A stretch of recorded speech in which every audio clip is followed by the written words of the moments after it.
Kinabukasan ay maaga si Jeremy sa opisina, at nagulat na maaga rin na naroon ang isang gustong maging kasosyo sa airlines na ikinagulat niya. Bakit nandito si Mr. Salvacion ng ganito kaga? Naninangkit ang mga mata niya, habang kausap ang sekretarya. Agad naman itong nataranta sa nakitang anyo niya. Kapag ganoon ang tono niya, ay malapit na siyang sumigaw sa inis. Nagpa-appointment po siya noong isang araw. Halos hindi niya marinig ang sinabi nito, dahil sa hina ng boses at nakayuko pa. I don't remember that, you or I put it on my schedule. Nakasunod na ang ama sa kanya, kaya napigil ang anumang sasabihin niya dito. His father warned him on how to treat employees even in the middle of stupidity.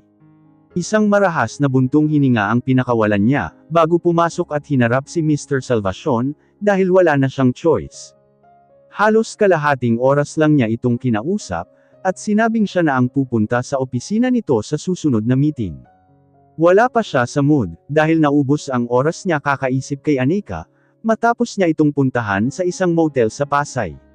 Kung bakit nito doon naisip na magstay ay hindi niya alam. Baka hindi nito alam kung ano ang lugar na iyon, at kung sino ang mga nagpupunta doon. That little witch was starting to rock his world, from that day he saw her in Quezon with Marga. And he was literally rocking, after she saw her in her pajamas, and it was obvious that she wasn't wearing underneath that top clothing. Kung ibang babae yun ay hindi na siya magdadalawang isip na ihiga ito sa kama, hanggang maubos lahat ng pangangailangan niya. He just needed one night with her. Bakit mainit na naman ang ulo mo? Tanong ng ama na kanina pa nasa labas, kausap ang sekretaryang malapit niya ng kagalitan. Araw-araw na lang ay may hindi ako inaasahang bisita sa opisina ko. Hindi na ba talaga ako makakakuha ng matinong sekretarya? I can't promise not to lose my temper, Dad. Naiiling niyang wika, sa kabinasa ang santambak na report sa table niya. I saw that one, wika ng ama, habang abala na siya sa mga papel na hawak. I'll see what I can do. 9:00 naman nang dumating si Ethan at Marga sa opisina niya, nang hindi inaasahan. Natutuwa siyang bumalik na ang buhay sa mukha ng kapatid sa ama, matapos ang mahigit isang buwang nilunod ang sarili sa alak. Ipinapangako niyang hindi niya dadanasan ang ganoong klase ng lungkot, all because of love. Hey lovebirds! Mabuti at naisipan niyong dumaan dito. Bati niya sa dalawa. Bakas sa mga mukha nito ang saya, at pagiging in love sa isa't isa. Inaayos namin ni Marga ang naantalang kasal. Nagawa kong i-reschedule 2 weeks from now. Of course, you will still be my best man, wika ni Ethan. That's good news. Masaya niya ring wika. Have you invited Anika? Tanong niya kay Marga. Hindi ko pa siya nakakausap. Nasa Villarreal Hotel pa ba siya? Tanong din nito sa kanya. Yes. Pupunta ako doon ngayon, habang may meeting si Ethan dito. What's her room number? She's at my suite, he answered. Jeremy, she exclaimed. Huwag mong isama si Anika sa listahan mo please lang. I don't want to ruin our friendship, just because you break her heart. You're exaggerating, Marga. Natatawa niyang wika. I am not. Kilala kita, Jeremy. You don't believe in commitment, least of all love. Relax. I am not doing anything. Kahit pa itanong mo sa kanya. Tinitigan naman siya ng matiim ni Marga, at inarok kung totoo ang sinasabi niya. I guess you also have her personal number. May kasiguraduhan nitong wika, na ang mukha ay seryoso, na tila may ginawa siyang masama kay Anika. Marga knows him very well. Nakabihis na si Anika, at halos paalis na ng hotel. Para mamili ng personal na gamit ng isang numero ulit ang tumatawag sa kanya. Atubili pa rin siyang sumagot, pero pilit inaalis sa isip, na baka nasusundan siya ng Uncle Octavio niya. Ang taong nakakasalamuha pa lang naman niya ay si Gabriel, na hindi kilala ni Octavio at ang ninong Ernesto niya, na hindi rin daw kilala ni Octavio ayon sa kanyang ama. But everything that had happened made her suspicious and paranoid.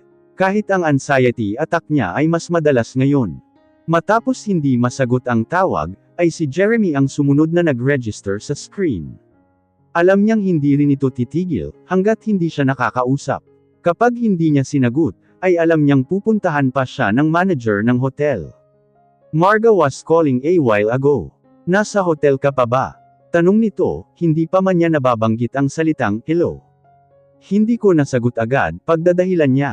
Nawala na rin sa isip niya na tawagan si Marga, at kumustahin man lang. She wants to see you. Ipapasundo kita sa driver dyan sa hotel, wika nito sa kabilang linya. Napilitan siyang oo dahil nahihiya siya kay Marga.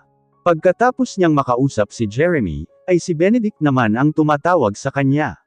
Maliban sa pangungumusta nito, ay higit niyang kailangan ng kahit anong balita mula sa rancho.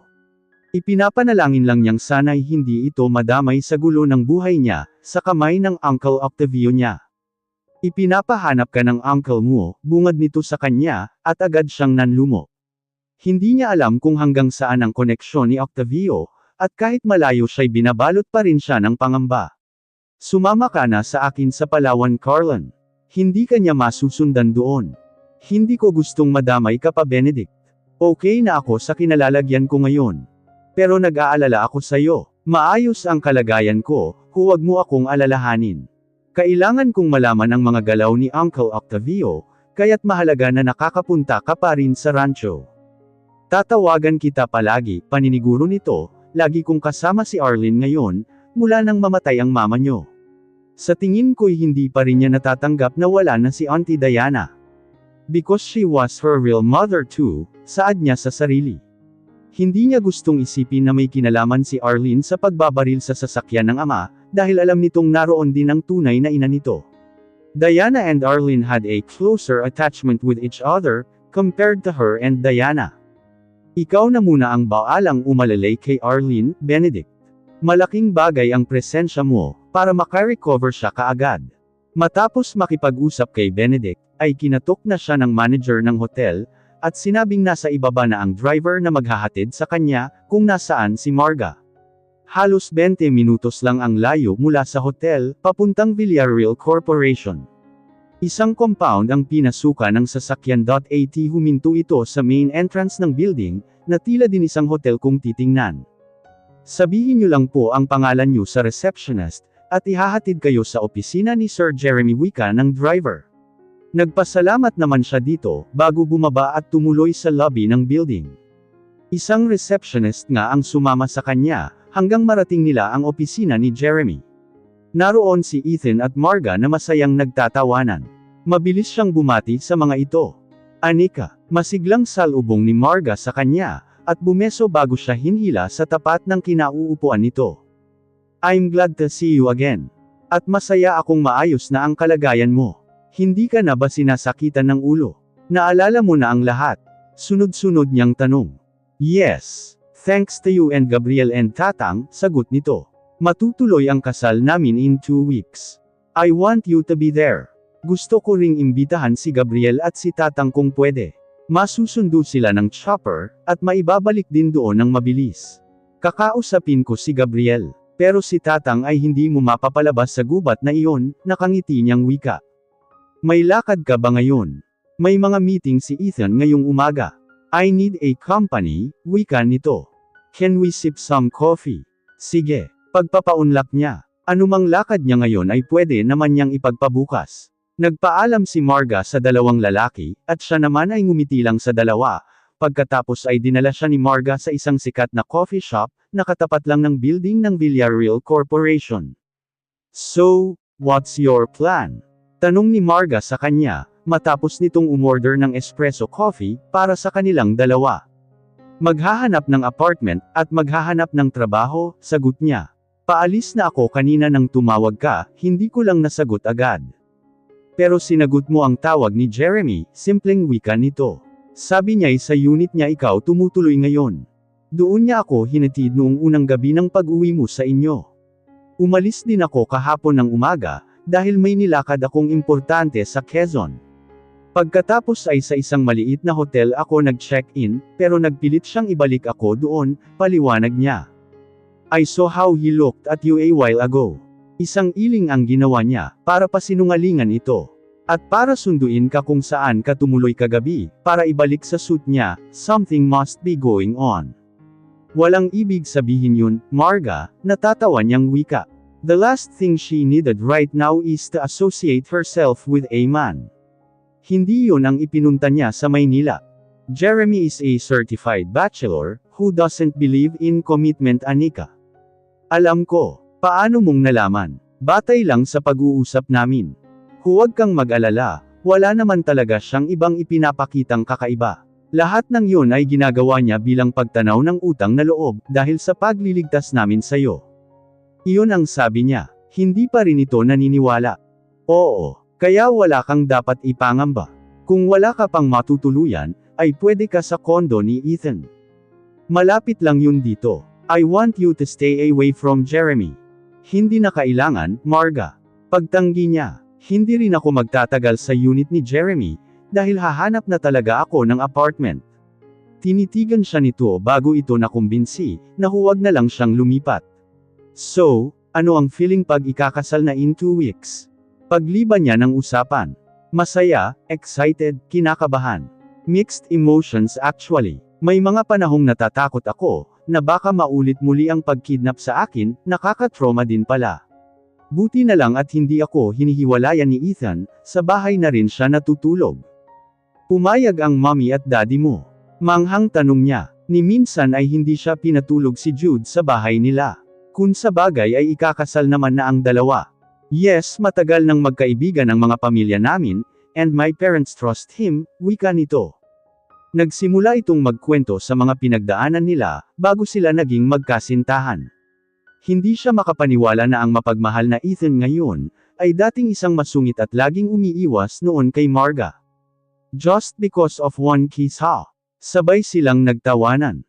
True love will come to you once in your lifetime, Anika. Gusto kong matagpuan mo rin iyon sa tamang panahon. So please, stay away from Jeremy, wika nitong muli.